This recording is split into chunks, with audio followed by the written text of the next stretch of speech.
December 24th, 2017. A bitter cold descended upon Seoul, South Korea. Amidst the festive lights, a young woman found herself utterly alone, a stark contrast to the warmth radiating from every window. What began as a tale of abandonment, however, soon spiraled into a citywide scandal when her unlikely rescuer was revealed to be a figure from Seoul's most feared underworld. Join us as we unravel this extraordinary story. Don't forget to like this video, subscribe to the channel, and tell us in the comments where you're watching from. Aisha, an American expatriate, had arrived in Seoul with a heart brimming with hope and an insatiable desire for a fresh start. The city, a vibrant tapestry of ancient traditions and futuristic innovation, had called to her across continents, promising cultural immersion and the thrill of the unknown. She was a young black woman, her spirit resilient, her dreams untamed by the subtle yet pervasive isolation that often clung to foreigners in this homogeneous land. Optimism had been her constant companion, a bright shield against the initial linguistic hurdles and cultural nuances that often felt like an invisible wall. She worked a modest job, teaching English to eager Korean students, a role that brought her daily interactions, but rarely true connection. The language barrier, a persistent hum in the background of her life, often left her feeling like an observer rather than a participant, a ghost haunting the edges of a bustling metropolis. Yet, she clung to the belief that genuine belonging was just around the corner, a reward for her unwavering persistence. Christmas Eve. The air, usually crisp, now carried the biting sting of a Korean winter. Aisha stood beneath the glittering canopy of Myeongdong's Christmas lights, her breath pluming in white clouds before her. Her heart fluttered with a nervous excitement, a fragile hope that this night would finally be different. Her Korean boyfriend, June, had promised a festive celebration, an introduction to his family, a glimpse into the warmth of a traditional Korean Christmas. She had spent hours preparing, choosing a dress that felt both respectful and celebratory, applying makeup with a hopeful hand. The designated meeting spot, a bustling intersection near the iconic Lotte department store, was awash with joyous families and laughing couples, their faces illuminated by the kaleidoscopic glow of holiday decorations. Each passing minute felt like an eternity, the initial thrill slowly giving way to a gnawing unease. She waited. An hour passed, then 2. The festive atmosphere around her, once charming, began to feel oppressive, a mocking backdrop to her growing anxiety. People brushed past her, their hurried steps and muffled conversations a constant reminder of her solitude. She was a statue amidst a sea of motion, an invisible figure in a city that refused to acknowledge her presence. Her fingers, growing numb from the cold, fumbled with her phone, dialing June's number again and again. Each ring echoed the emptiness in her heart, each unanswered call a hammer blow to her dwindling hope. Eventually, the calls stopped going through altogether. Blocked. The realization dawned with a chilling clarity that mirrored the winter air. She had been deliberately abandoned, left alone on the most sacred night of the year, a disposable foreign novelty. A wave of profound loneliness washed over her, chilling her far more effectively than the frigid wind. Humiliation burned a hot trail up her neck, her cheeks flushing crimson despite the cold. Memories, fragments of past struggles and moments of feeling like an outsider, flickered through her mind, reinforcing the crushing weight of her present reality. She wandered aimlessly through the festive streets of Seoul, the vibrant decor now a blur of meaningless color. Each carol, each burst of laughter, felt like a personal affront, a cruel reminder of the warmth and connection she so desperately craved, but was denied. Her steps grew heavy, her body a vessel of profound sorrow. Physical exhaustion mingled with emotional depletion, leaving her utterly spent, a raw nerve exposed to the harshness of the night. Her vision blurred, not just from tears, but from the sheer weight of being utterly, irrevocably invisible. Seeking refuge from the relentless cold, Aisha stumbled into a dimly lit bar, its unassuming facade a welcome contrast to the blinding glare of the Christmas lights outside. The air inside was thick with the scent of whiskey and faint cigarette smoke, a comforting, almost melancholic warmth. She found a quiet corner, ordering a hot tea, her hands trembling as she wrapped them around the warm mug. From across the room, she felt a gaze. It was an older man, impeccably dressed in a dark suit that exuded quiet power. His eyes, dark and intense, held an unreadable quality, a depth that stirred both unease and a strange, undeniable intrigue within her. He watched her for what felt like an eternity, his presence a silent, formidable force in the otherwise hushed room. Then, he rose, his movements fluid and deliberate, and approached her table. Without a word, he placed a small, steaming cup of a rich, dark liquid before her, a warm, spiced wine. His voice, when he finally spoke, was a low rumble, surprisingly gentle. "You look cold, young lady. Please, accept this." His unexpected offer, devoid of any discernible motive, left Aisha questioning everything. Who was this mysterious man, and what did he truly want from her? The man who had offered Aisha the warm drink was not just any patron of the quiet bar. He was Mr. Lee, a name whispered with a mixture of fear and respect throughout the underbelly of Seoul. He was the undisputed leader of one of Korea's most prominent Mafia syndicates, his influence stretching far beyond the neon-lit streets, permeating politics, business, and even the city's hidden networks. While his public persona was that of a shrewd, if reclusive businessman, his true power lay in the unwavering loyalty he commanded and the ruthless efficiency with which he maintained order within his domain. Beneath the veneer of a hardened criminal, however, lay a man driven by a complex code of honor, a deep-seated sense of loyalty to his own, and a vulnerability carefully concealed from the world. It was this hidden facet of his character that had been stirred by Aisha's raw vulnerability, her quiet dignity amidst such profound despair. He saw not just a lost young woman, but a spirit that, despite its current brokenness, held an inexplicable strength. Her solitude, her silent suffering, had piqued an interest he rarely felt, a flicker of something akin to empathy in a heart accustomed to calculating coldness. Seeing the deep distress etched on her face, the way her shoulders slumped with an unbearable weight, Mr. Lee's voice, though still low, carried an unexpected note of concern. He offered her a ride, a simple gesture that, in her desperate state, felt like a lifeline. Aisha, still reeling from the shock of June's betrayal and the crushing loneliness, was wary. Every instinct screamed caution, yet the biting cold and the emptiness within her outweighed her fear. She nodded, her acceptance born not of trust, but of sheer, overwhelming necessity. He led her out of the bar and into a sleek black sedan that seemed to materialize silently from the shadows. The ride was short, yet it felt like an eternity, the sterile silence inside the car amplifying her anxieties. They arrived at a towering apartment complex, a beacon of modern luxury against the Seoul skyline. He escorted her into an expansive penthouse, a space that dwarfed her previous modest living arrangements. It was opulent, almost absurdly so, with high ceilings, panoramic city views, and furnishings that spoke of immense wealth. The stark contrast between her own wretched state and the lavishness surrounding her was almost dizzying. This was clearly his domain, or at the very least, a place under his absolute control.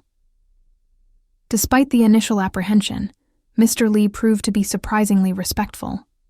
He offered her a guest bedroom, far from his own, and assured her of her safety. He provided fresh clothes, a hot meal, and a quiet space to rest, all without demanding anything in return. Aisha's internal world was a swirling vortex of conflicting emotions, profound gratitude for this unexpected sanctuary, warring with a primal fear of the unknown. Who was this man? And what would be the price of his generosity? The apartment itself hummed with a subtle undercurrent of power. She noticed the discreetly placed security cameras, the heavy-set men who moved with silent efficiency through the hallways, their eyes sharp and watchful. These were not mere bodyguards. They exuded an aura of disciplined menace. Later, she overheard hushed, intense phone conversations in Korean, Mr. Lee's voice a low, authoritative rumble, punctuated by sharp, decisive words. Though she understood little of the language, the tone was unmistakable. Commands, declarations, the weighty pronouncements of a man accustomed to being obeyed without question. The next morning, after a night of fitful sleep, Mr. Lee approached her with a proposition that would irrevocably alter the course of her life. He sat across from her at a grand dining table, a delicate porcelain teacup cradled in his hands. His gaze was steady, piercing, yet devoid of malice. "Miss Aisha," he began, his voice calm, "I understand your predicament. Seoul can be a cruel city, especially for those without connections." He paused, allowing his words to sink in. "I can offer you protection, resources, a place to stay, indefinitely." Aisha's heart pounded. It sounded too good to be true, a miracle in her darkest hour. But then came the condition, delivered with a quiet intensity that sent a shiver down her spine. "In return," he continued, "you will agree to be my companion." The word hung in the air, thick with ambiguity, cloaked in a velvet darkness. What exactly did companion entail? Was it a euphemism for something far more sinister? What were the true, hidden costs of this arrangement? And was her desperate situation about to lead her into a gilded cage she might never escape? The gilded cage slowly, insidiously, began to take shape around Aisha. She moved into the lavish apartment Mr. Lee had provided, a sanctuary of unimaginable luxury that instantly dwarfed her previous life. Her days became a surreal tapestry, woven with designer clothes, meticulously prepared gourmet meals, and the silent, ever-present efficiency of private drivers who ferried her wherever she desired. Every physical need was met with an unparalleled extravagance, a stark contrast to the biting cold and gnawing hunger of that fateful Christmas Eve. Yet, despite the opulent surroundings, a profound sense of isolation began to seep into her soul, much like the quiet chill that permeated the grand, empty rooms. Her movements, she soon realized, were subtly monitored. The drivers, while courteous, always seemed to know her destination before she spoke it, and a discreet, almost imperceptible presence lingered at the periphery of her awareness.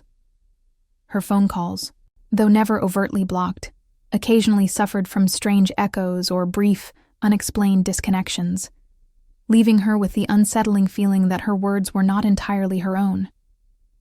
Mr. Lee remained attentive, a figure of quiet authority and unexpected kindness, yet his very presence was a constant, shimmering reminder of her lack of true freedom.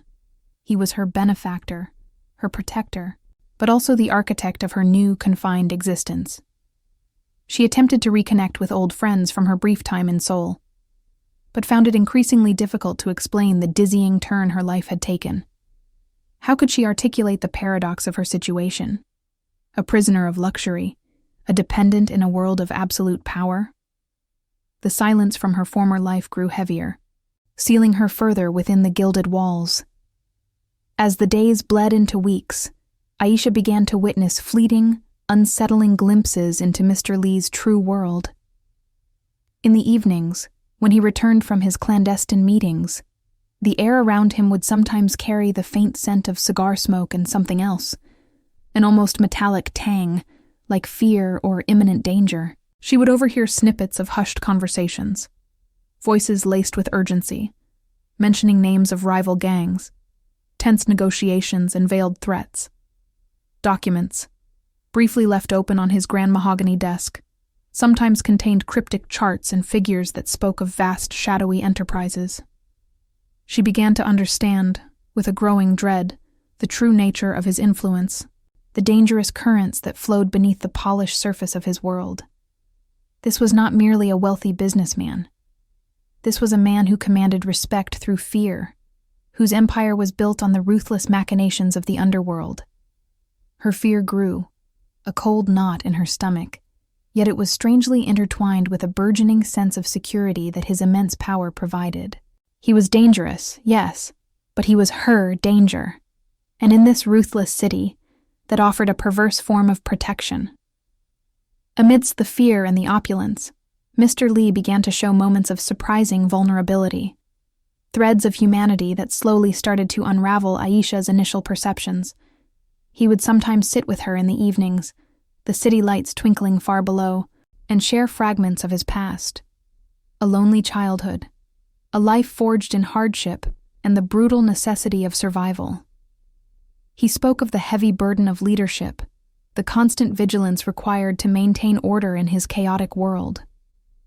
These were not the words of a cold, calculating mob boss, but of a man who carried his own scars, his own profound solitude.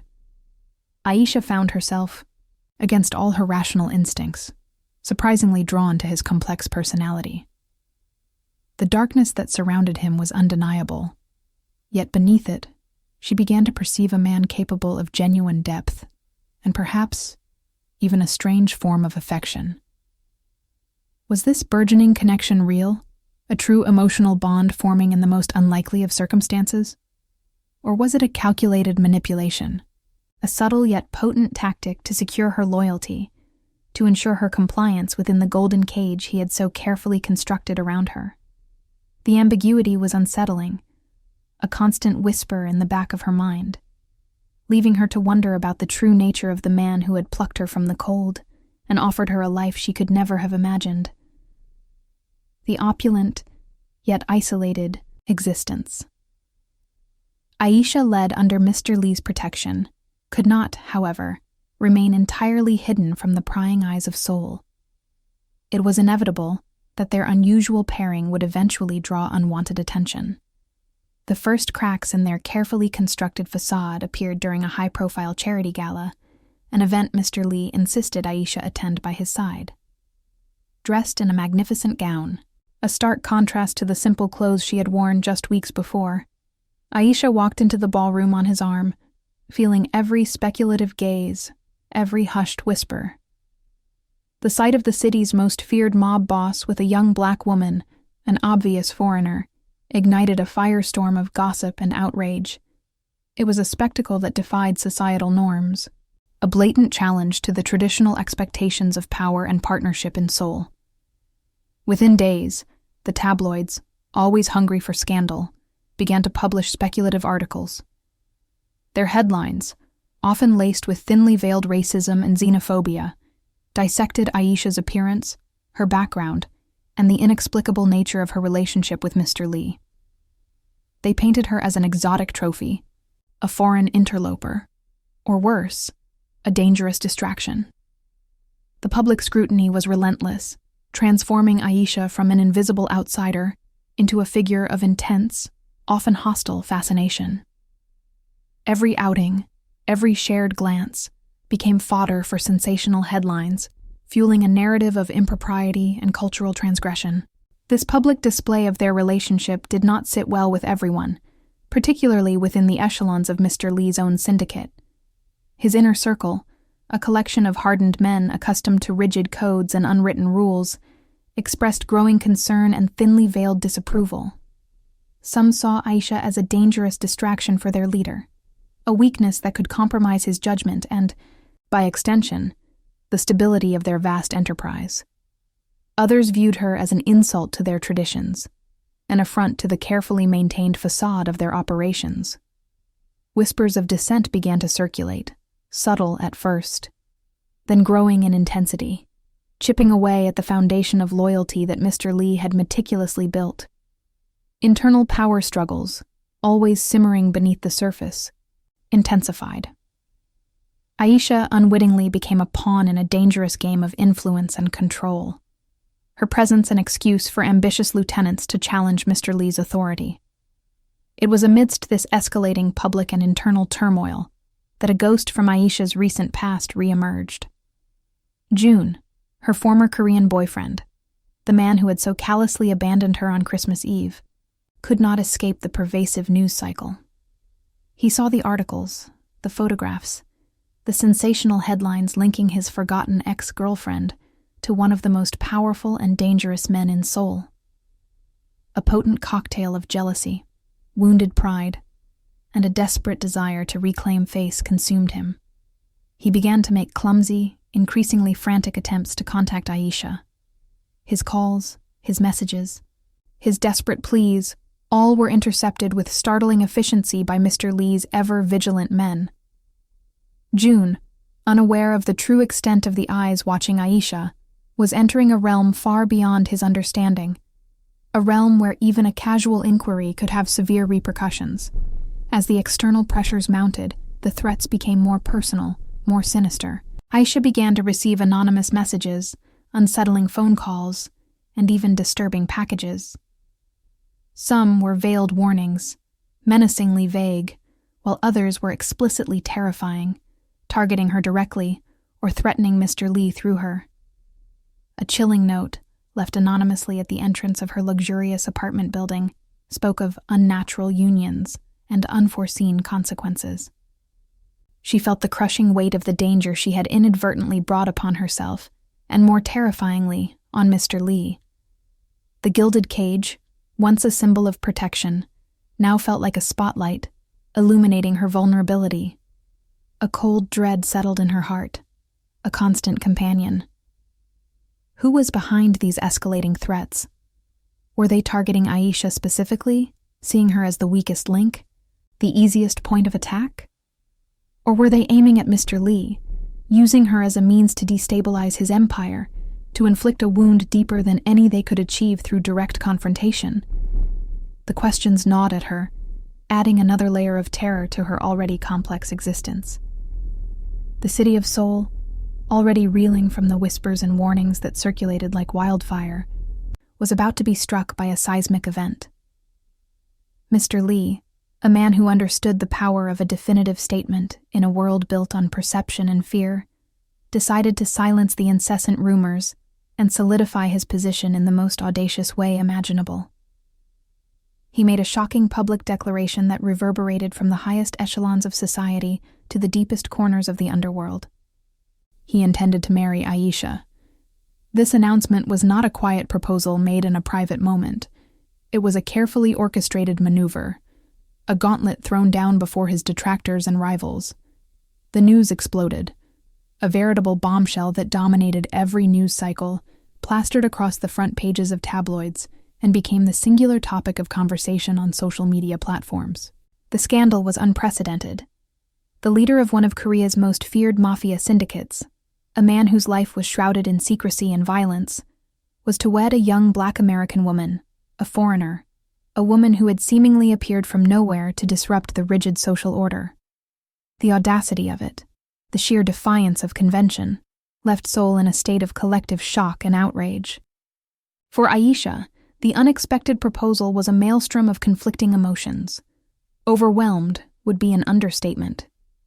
Her mind reeled, grappling with the profound implications of such a union.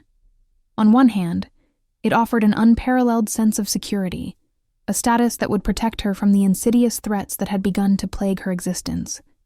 It meant a life intertwined with immense power, resources beyond imagination, and an undeniable shield against the world that had once abandoned her. But on the other hand, it meant a life inextricably linked to the Mafia, to the darkness and violence that Mr. Lee so effortlessly commanded. She questioned her own feelings, probing the depths of her heart. Did she genuinely care for Mr. Lee, this complex, dangerous, yet undeniably protective man? Or was this a pragmatic decision, a desperate act of survival in a world that offered her few other options? The lines between gratitude, affection, and necessity blurred into an indistinguishable haze. News of the impending marriage traveled across oceans, reaching Aisha's family back home with devastating speed. Their reaction was a tumultuous mix of horror, confusion, and profound concern for her safety. They saw the sensational headlines, the unflattering photographs, and the thinly veiled racist undertones in the foreign press. Their daughter, who had left seeking adventure and a fresh start, was now entangled in a scandal of international proportions, seemingly marrying a notorious crime boss. They tried desperately to reach her, their calls filled with frantic pleas, urging her to return home, to escape this nightmare. But Aisha, caught in the gilded cage of her new reality, felt trapped. She knew, with a chilling certainty, that the path back was no longer clear, perhaps even irrevocably closed. She was too deeply enmeshed, too reliant on Mr. Lee's protection to simply walk away. The marriage announcement, intended to quell the storm, instead intensified the threats. It was as if Mr. Lee had drawn a line in the sand, daring his enemies to cross it. And they did. The warning came in the most brutal and terrifying way imaginable, a failed attempt on Mr. Lee's life. The incident was swift, violent, and utterly indiscriminate. Aisha, caught in the crossfire, narrowly escaped harm. The terrifying reality of her situation brought into sharp, agonizing focus. The memory of shattered glass, the acrid smell of gunpowder, and the chilling proximity of death seared themselves into her mind. This incident, more than any veiled threat or anonymous note, solidified her fear. It also, paradoxically, solidified her reliance on Mr. Lee for protection. He had faced death to shield her, his resolve hardening with each passing moment of danger. The question now loomed, a dark cloud over her fragile future. Could Mr. Lee truly protect her? Or was she now a permanent target in his dangerous, unforgiving world? The wedding, once a strategic declaration, had become a desperate gamble, a high-stakes play in a game where the consequences of losing were absolute. Aisha found herself standing on the precipice of a life she never imagined, bound to a man whose love was as fierce as his enemies were ruthless. The scandal had erupted, and she was at its very epicenter, a queen in a kingdom of shadows, her fate hanging precariously in the balance. The chilling echo of the assassination attempt reverberated through Mr. Lee's opulent world, shattering any illusion of invincibility. For Aisha, it was a stark, terrifying reminder of the thin veil between her gilded existence and the brutal reality of the underworld.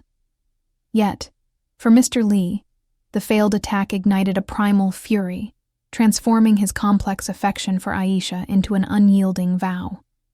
His protective instincts, once subtle and calculating, now went into overdrive, a force of nature unleashed.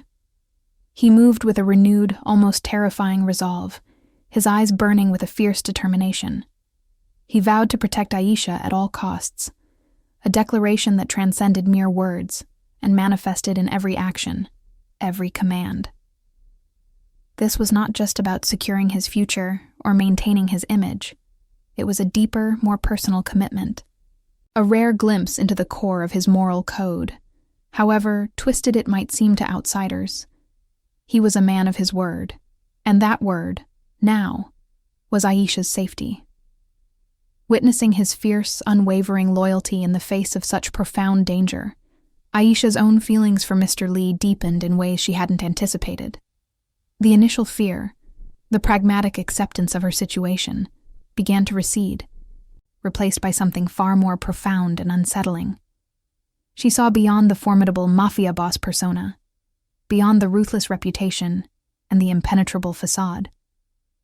She saw the man who had risked his life to shield her, the man whose eyes held a desperate tenderness when he looked at her.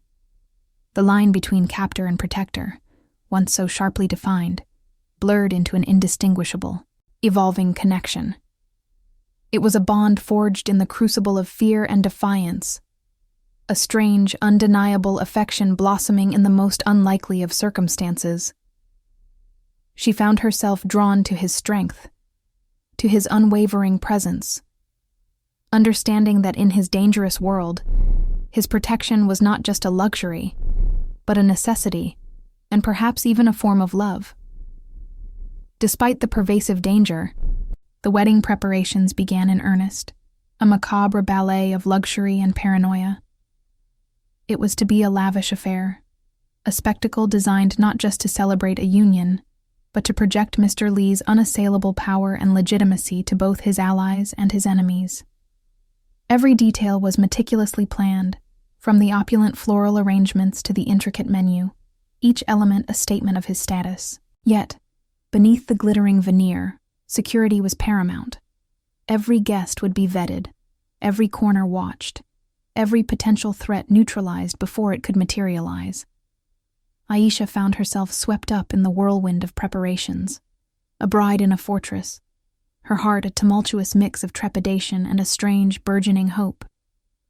She tried to focus on the beauty of the dresses, the sparkle of the jewels, but the ever-present shadow of danger, the whispers of surveillance, kept her grounded in the unsettling reality of her impending marriage. As the wedding day approached, an unsettling realization began to dawn on Mr. Lee. The precision of the assassination attempt, the intimate knowledge displayed by the attackers, suggested an inside job. There was a mole within his organization, someone intimately familiar with his movements, his security protocols, and perhaps even his burgeoning affections for Aisha. This suspicion gnawed at him, fueling a quiet, ruthless investigation. He trusted no one, his gaze sharpening, his questions more incisive. Aisha, though not directly involved, noticed the subtle shifts in his demeanor, the increasing paranoia, the longer, more intense phone calls, the way his eyes constantly scanned his surroundings, even within the supposed safety of their home. She saw the heavy weight of suspicion settling upon him, transforming his usual stoicism into a coiled tension. The thought of a traitor so close, so deeply embedded, sent a shiver down her spine, knowing that such a betrayal could prove catastrophic for both Mr. Lee and, by extension, for herself. Who was this mole, and how close were they to the very heart of Mr. Lee's empire, and to Aisha herself? The answer, she knew, would be brutally revealed, and the consequences would be severe. The wedding day dawned with a deceptive serenity, a stark contrast to the storm brewing beneath the surface of Seoul's elite society. Aisha, a vision in a custom-designed gown of ivory silk and delicate lace, felt a strange lightness in her chest, a bizarre blend of fear and a fledgling hope. The dress, a masterpiece of Korean craftsmanship, shimmered under the soft morning light, a symbol of the opulence that now defined her life. Yet, as she gazed at her reflection, she saw not just a bride, but a woman standing on the precipice of an unknown future, her heart a tumultuous battlefield of emotions. She walked down the aisle of the grand, flower-laden hall, her steps measured, her gaze fixed on Mr. Lee, who stood waiting, his imposing figure softened by the traditional Korean attire he wore. The guest list was a fascinating, intimidating tapestry of power and influence. Rival gang leaders, their faces masks of strained cordiality, mingled with high-ranking politicians and shrewd business moguls. Mr. Lee's most loyal lieutenants, their eyes constantly scanning the room, formed an almost invisible perimeter of security, their presence a stark reminder of the underlying tension. The air hummed with a nervous energy, a palpable mixture of celebration and apprehension. Every smile seemed to hold a hidden agenda, every toast a veiled warning. Aisha felt the weight of countless eyes upon her, a spectacle of both curiosity and judgment. She was no longer just Aisha. She was Mr. Lee's bride, a symbol of his audacious power and a potential vulnerability. Just as the officiant began to speak, his voice sonorous and formal, a sudden commotion erupted near the entrance. A gasp rippled through the assembled guests as a figure, disheveled and wild-eyed, burst past the security detail. It was June, Aisha's ex-boyfriend, his face contorted with a desperate, almost manic intensity. He lunged forward, shouting Aisha's name, his voice hoarse with a mixture of rage and desperation. His sudden, uninvited appearance plunged the meticulously orchestrated ceremony into immediate chaos. Security guards, initially caught off guard by the sheer audacity of his intrusion, swiftly moved to apprehend him, their movements precise and ruthless. June, however, fought with a surprising ferocity, fueled by a potent cocktail of humiliation and a misguided sense of heroism. He screamed accusations at Mr. Lee, denouncing him as a criminal, a monster, and then, inexplicably, pleaded with Aisha to come back to her senses, to escape this golden cage. His words, though nonsensical to most, struck a discordant note in Aisha's heart, stirring old wounds and reminding her of the life she had left behind. As two of Mr. Lee's burly men finally wrestled him to the ground, June, in a final, desperate act of defiance, screamed something that cut through the cacophony like a knife. "He's been working with Park, your own brother Lee. He's been selling you out." The revelation hung in the air, a venomous cloud over the opulent celebration. The words, "your own brother," echoed in the sudden, stunned silence that followed June's capture. Mr. Lee's face, which had been a study in controlled fury just moments before, underwent a chilling transformation. His eyes, usually cold and calculating, hardened into chips of obsidian. A silent, terrifying rage began to simmer, far more potent than any outward display of anger. The mention of Park, a long-trusted confidant and indeed a distant but recognized relative within the syndicate, sent a ripple of shock through the inner circle. The mole, the traitor who had been gnawing at the foundations of Mr. Lee's empire, had been exposed, and in the most public, humiliating way imaginable. Aisha felt a cold dread seep into her bones. The gravity of June's accidental revelation was immense. This wasn't just a betrayal. It was a deep, personal wound, striking at the very heart of Mr. Lee's organization and his family. The wedding, meant to be a display of unwavering power, had become a stage for a devastating exposé. The guests, initially aghast at June's outburst, now exchanged nervous glances, understanding the true weight of the words spoken. Mr. Lee's jaw was clenched, a muscle twitching almost imperceptibly. His gaze, once fixed on Aisha, now swept across the faces of his most trusted men, searching for any flicker of guilt or recognition. The betrayal was not just a security breach. It was a profound personal affront, and the consequences, Aisha knew, would be swift and brutal. The wedding day, meant to signify a new beginning, had become the catalyst for a reckoning, the full extent of which was yet to unfold. The wedding, a lavish affair that had teetered on the brink of disaster, ultimately concluded, but the joyous facade had irrevocably crumbled. The vows had been exchanged, the rings placed, yet a palpable tension now hung heavy in the air, thicker than the most expensive incense. Mr. Lee, his face a mask of controlled fury, wasted no time. The moment the last guest had departed, their whispers of shock and speculation echoing in the opulent hall, he moved with a chilling precision. His eyes, still burning with the humiliation of the public betrayal, sought out Park, the man June had named, his own distant relative, a confidant who had stood by his side for years. The confrontation was swift, brutal, and utterly devoid of mercy. There were no raised voices, no dramatic accusations in front of a crowd. Instead, Mr. Lee's inner sanctum, a private study adorned with dark wood and ancient scrolls, became the stage for a silent, terrifying reckoning. Aisha, though not physically present in the room, felt the tremors of its violence. She heard the muffled thuds, the guttural cries that were abruptly cut short, the sickening sounds that spoke of bone and flesh meeting unforgiving force. The air itself seemed to grow heavy, thick with the scent of fear and the metallic tang of something far more sinister.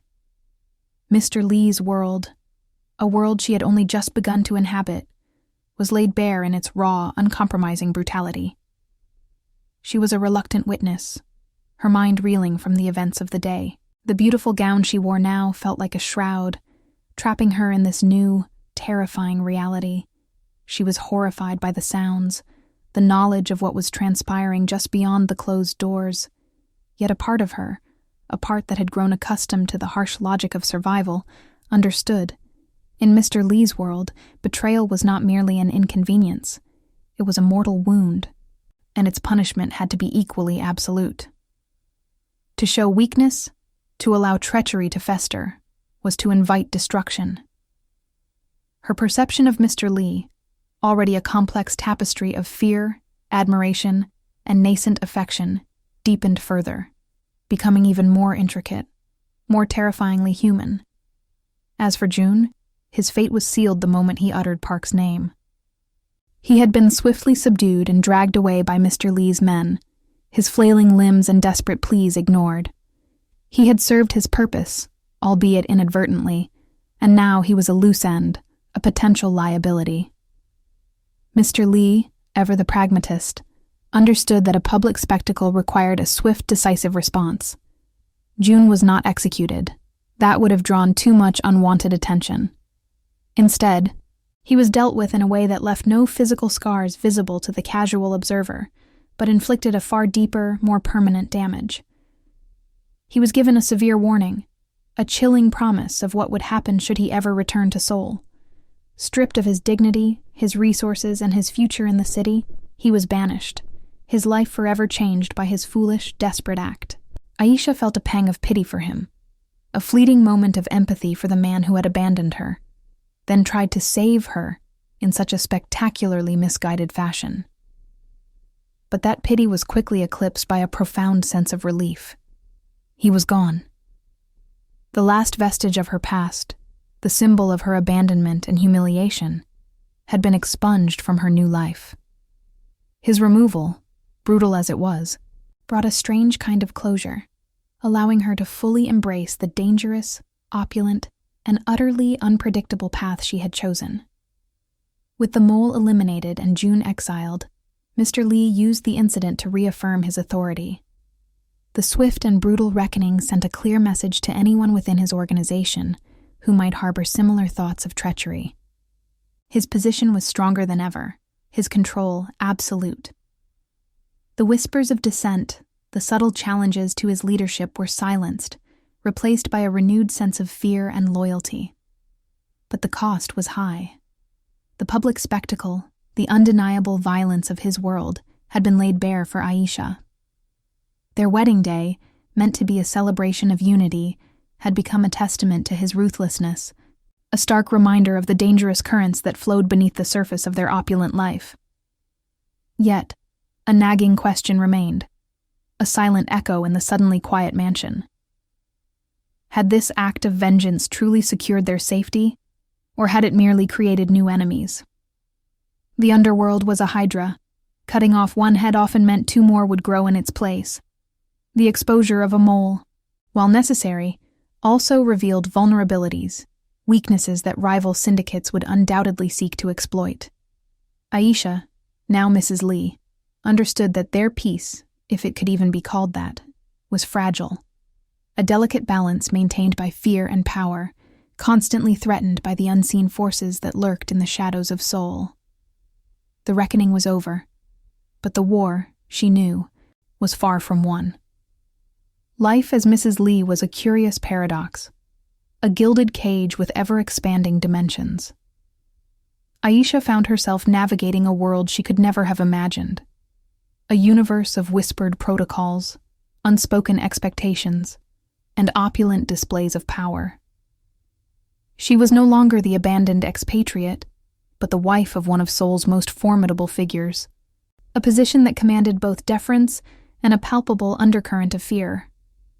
Her days were now a dizzying ballet of social engagements, charity galas, and quiet afternoons spent in their lavish estate, always under the watchful, yet discreet eyes of Mr. Lee's security detail. The complex social hierarchies, once an impenetrable maze, slowly began to reveal their intricate patterns, and Aisha, with her inherent grace and quiet intelligence, learned to move within them, an exotic bloom in a meticulously cultivated garden. Her past life, the struggles, the loneliness, the humiliation of that Christmas Eve, now felt like a distant, almost dreamlike memory, a stark contrast to the shimmering reality she now inhabited. Yet, amidst the grandeur, there were moments, quiet and profound, when the formidable Mr. Lee shed his public persona and revealed a different side to Aisha. In the hushed intimacy of their private chambers, or during late-night conversations over cups of traditional Korean tea, he would speak not as the ruthless syndicate leader, but as a man burdened by immense responsibility, a man who carried the weight of his legacy and the lives of those under his command. He shared his fears, the constant vigilance required to maintain his empire, the betrayals that had scarred him, and the loneliness that had been his constant companion for decades. He spoke of his dreams, not of power or wealth, but of a quiet life, a sense of belonging he had never truly known until her arrival. His hopes for their future, for a stability he had always craved but never achieved, were laid bare, raw and vulnerable. In these moments, Aisha saw beyond the terrifying reputation, beyond the cold, calculating gaze, to the man who had offered her refuge, and unexpectedly, his heart. She realized, with a startling clarity that both thrilled and unnerved her, that her love for him was genuine, an affection born not of convenience or fear, but of a deep, complicated understanding of the man beneath the legend, despite the inherent dangers of his profession. With resources and influence now at her disposal, Aisha began to find her own purpose within this extraordinary existence. She was not content to merely exist as an ornament to Mr. Lee's power. Her experiences had forged in her a fierce empathy for the vulnerable, especially those who, like her, found themselves adrift in a foreign land. She began to use her position, subtly at first, to advocate for those less fortunate, leveraging Mr. Lee's vast network and quiet influence to effect change. She discovered a nascent power in her voice, a moral compass that, surprisingly, Mr. Lee often respected and even followed. She started a small charity, initially funded by her husband, focusing on helping vulnerable foreigners in Seoul, providing legal aid, language support, and safe havens for those facing exploitation or abandonment. It was her way of honoring the unexpected kindness shown to her, a way to turn her own painful experience into a beacon of hope for others. However, the world they inhabited was not one that permitted absolute peace. While the internal threats had been brutally quashed, the external rivalries remained a constant, simmering undercurrent. The underworld was a volatile ecosystem, and the void left by the mole's exposure, while securing Mr. Lee's immediate power, also created new opportunities for ambitious rivals. Subtle acts of sabotage, calculated intimidation tactics, and veiled threats continued to surface, keeping them both on edge. A shipment of goods might mysteriously vanish, a key contact might suddenly disappear, or a rival gang might encroach on their territory with calculated aggression. These were not direct attacks, but constant reminders that their position, no matter how formidable, was always contested. The fragile peace they had built, a delicate equilibrium between immense power and pervasive danger, was under constant assault. Aisha, now fully immersed in this world, understood that the calm was merely the eye of the storm, and she often found herself wondering, with a knot of anxiety in her stomach, how long this precarious serenity could truly last, and what new, more formidable challenge loomed on the horizon, waiting to shatter their hard-won tranquility.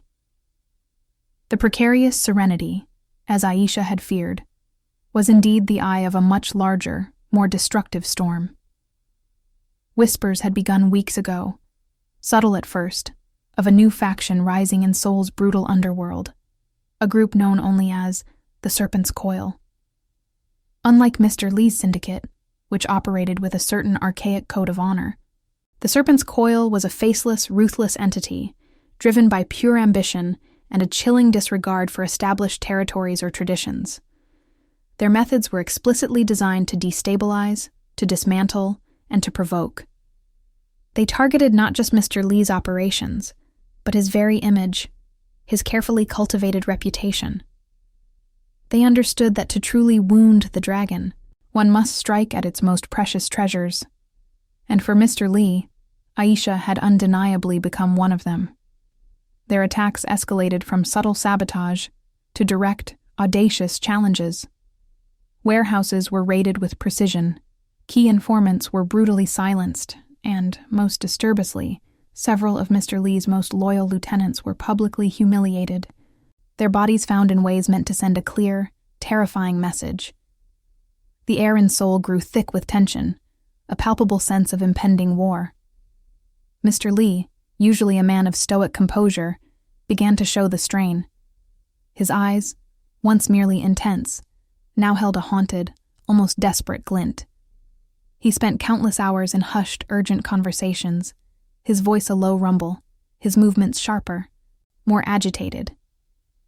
He knew, with a chilling certainty, that the serpent's coil was methodically targeting his weaknesses, and Aisha, his beloved wife, had unfortunately become his most significant vulnerability.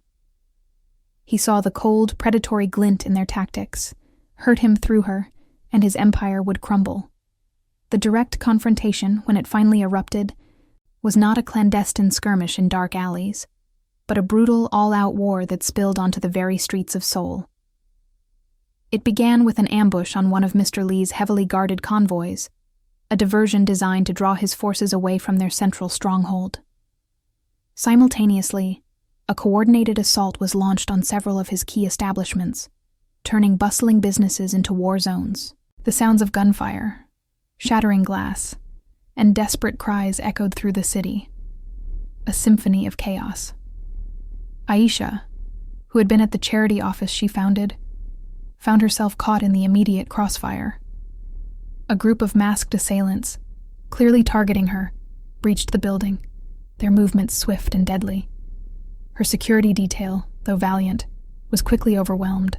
She was no longer just a symbol. She was an active target, a pawn in a game far deadlier than she could have ever imagined. Mr. Lee, receiving the frantic reports, felt a cold dread grip his heart. He knew, with an agonizing clarity, what he had to do. His empire, his life's work, meant nothing if Aisha was lost. He made a desperate, agonizing decision, a profound sacrifice born not of strategic calculation, but of boundless love. He would ensure her escape, even if it meant confronting the full might of the serpent's coil alone, even if it meant sacrificing his own life. He issued a series of rapid, precise commands, diverting his remaining loyal forces to create a secure path for Aisha. He contacted his most trusted, most discreet man, a silent shadow named Kim, with explicit instructions. Get her out, to the farthest reaches, and ensure she is never found. Aisha, shielded by a small contingent of Mr. Lee's men, was hustled through the chaotic streets, the sounds of battle raging around them. Her heart pounded, a frantic drum against her ribs. She understood, with a sickening certainty, that Mr. Lee was not coming with them. As they reached a secluded, heavily fortified safe house on the outskirts of the city, a single encrypted video call came through. It was Mr. Lee, his face etched with grim determination, yet softened by an overwhelming tenderness. Aisha, he said, his voice raspy. You must go. Live. Be free. This is my fight, and I cannot have you in harm's way. Tears streamed down her face, a torrent of grief and understanding.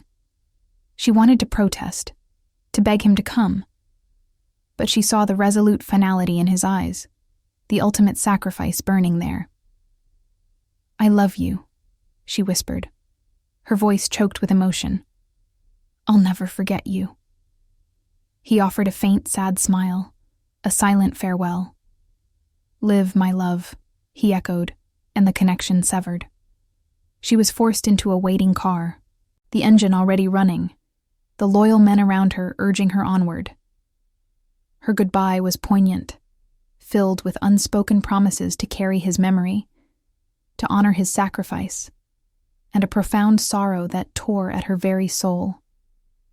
The car sped away, leaving the burning city and the man she loved behind, driving her towards an unknown future, forever marked by the ultimate sacrifice of a Mafia boss who had found love in the most unlikely of places. The question hung heavy in the air, a tormenting echo. Did Mr. Lee survive this ultimate confrontation? Or was his selfless act indeed his final desperate testament of love? Aisha's escape from Seoul was a blur of adrenaline and grief. Kim, Mr. Lee's most trusted man, and his silent, efficient team executed their orders with chilling precision.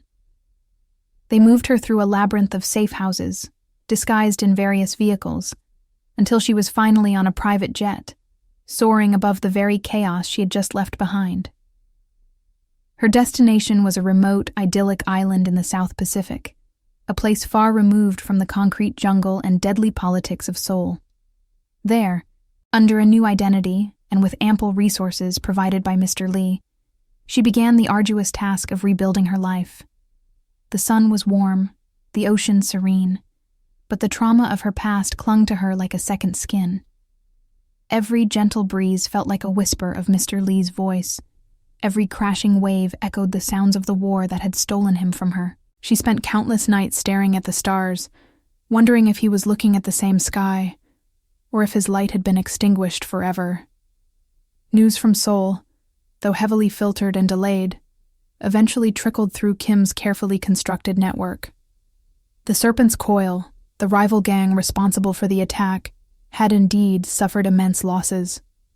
Their leader, a notoriously ruthless figure, had been found dead amidst the rubble of one of Mr. Lee's demolished properties, a clear message left by Mr. Lee's final desperate stand.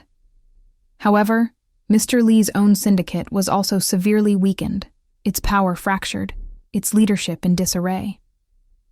The power vacuum created a new, unstable landscape in the Seoul underworld, a testament to the ferocity of the conflict, and to Mr. Lee's unwavering determination to protect what he loved, even at the cost of his empire.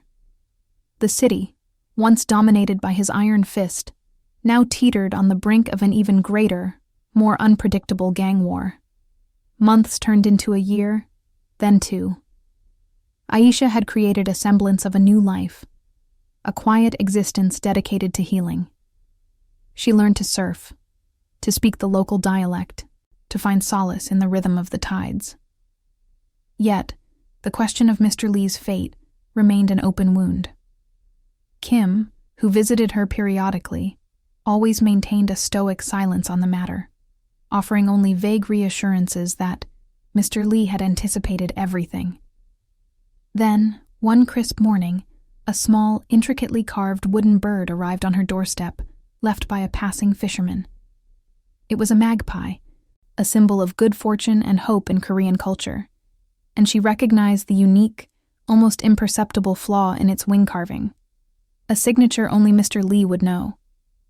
Tucked beneath it was a single folded piece of paper. On it, in elegant Korean calligraphy, were just two words: live freely. It wasn't a definitive answer, not the reunion her heart desperately craved, but it was enough. It was a glimmer of hope, a sign that perhaps, against all odds, he had survived, or that his legacy, his love, lived on in a tangible way.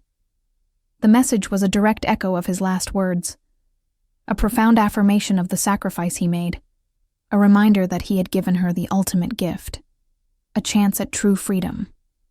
Embracing this newfound hope, Aisha understood her purpose. Mr. Lee's unexpected kindness had sparked a fire within her, a desire to pay forward the compassion she had received. She dedicated herself to charity work, expanding the small initiative she had started in Seoul. With the resources Mr. Lee had meticulously secured for her, she established a foundation, initially focused on aiding vulnerable expatriates and victims of cultural displacement, echoing her own past struggles.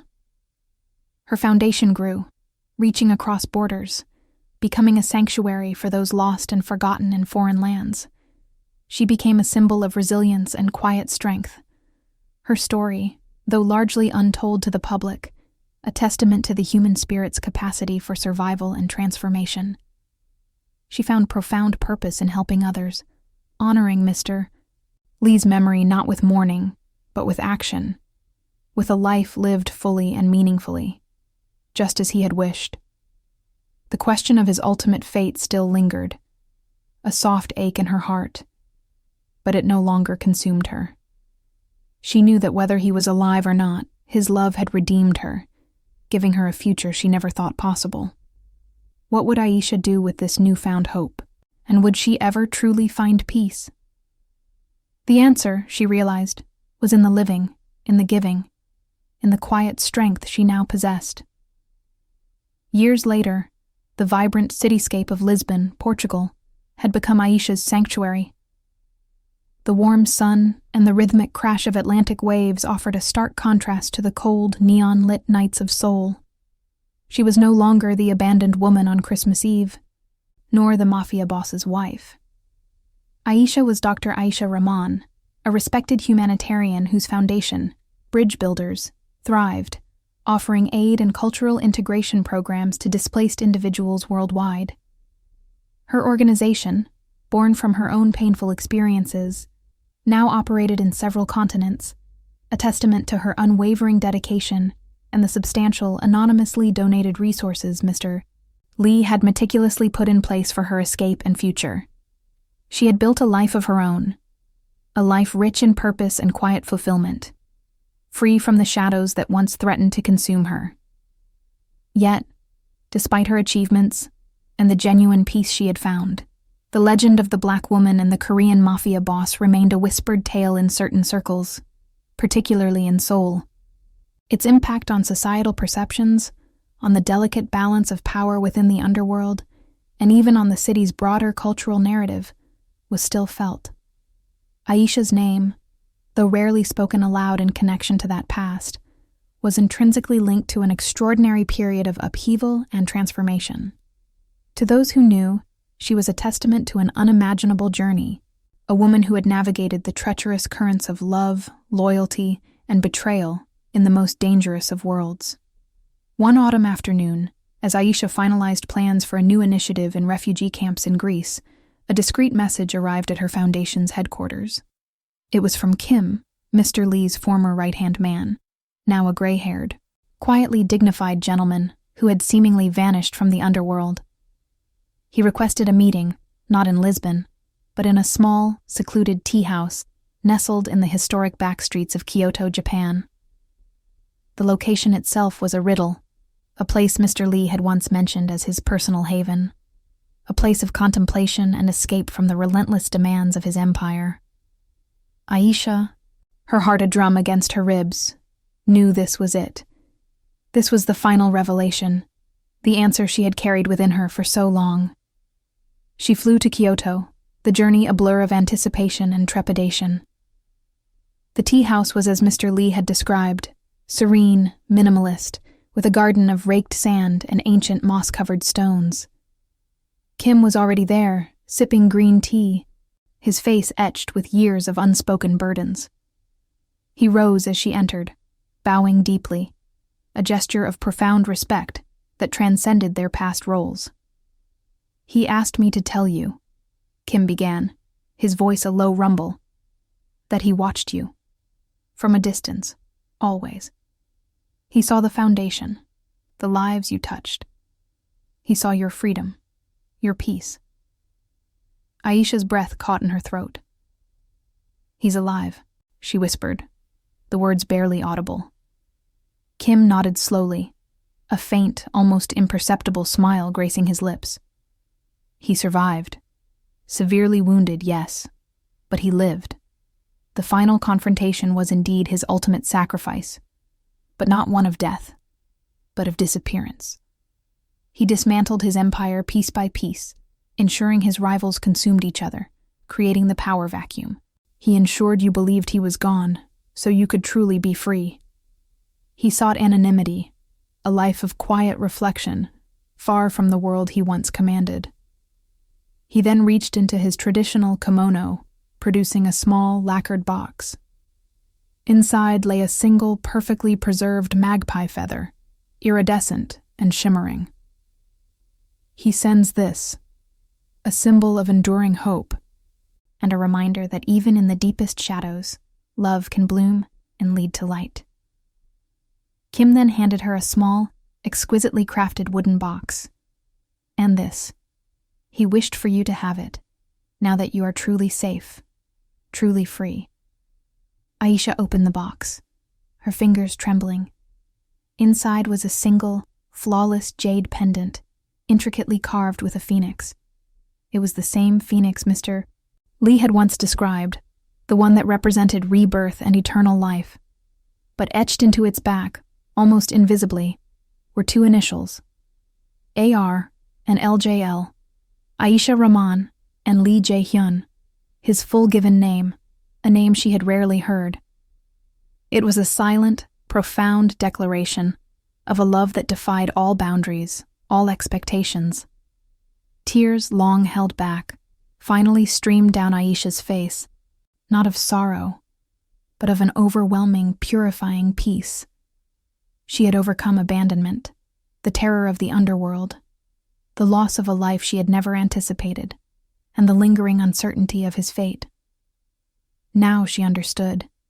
His sacrifice was her redemption, his love, her unexpected salvation. Aisha found internal peace in that quiet tea house in Kyoto. She understood the choices she had made, the dangerous path she had walked, and the profound, transformative love she had found in the most unlikely of places. Her story, once a scandal, now became a powerful testament to survival, to redemption, and to the enduring, complex nature of love, even when forged in the darkest of circumstances. She had not only survived, she had thrived. And in doing so, she honored the man who, against all odds, had given her the gift of a new beginning, a life lived fully and freely.